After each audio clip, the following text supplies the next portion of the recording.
عن أبي سعيد سعد بن مالك بن سنان الخدري رضي الله عنه أن نبي الله صلى الله عليه وسلم قال: كان في من كان قبلكم رجل قتل 99 نفسا، فسأل عن أعلم أهل الأرض فدل على راهب، فأتاه فقال: إنه قتل 99 نفسا، فهل له من توبة؟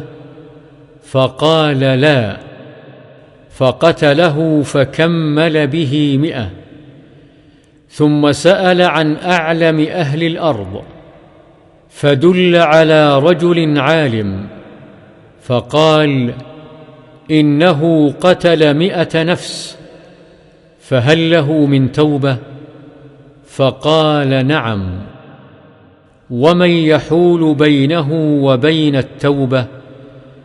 انطلق إلى أرض كذا وكذا، فإن بها أناسا يعبدون الله تعالى، فاعبد الله معهم، ولا ترجع إلى أرضك فإنها أرض سوء. فانطلق حتى إذا نصف الطريق أتاه الموت، فاختصمت فيه ملائكة الرحمة وملائكة العذاب، فقالت ملائكة الرحمة: جاء تائبا مقبلا بقلبه إلى الله تعالى. وقالت ملائكة العذاب: إنه لم يعمل خيرا قط. فأتاهم ملك في صورة آدمي، فجعلوه بينهم، أي حكما، فقال: قيسوا ما بين الأرضين، فإلى أيتهما كان أدنى فهو له. فقاسوا فوجدوه أدنى إلى الأرض التي أراد، فقبضته ملائكة الرحمة. متفق عليه.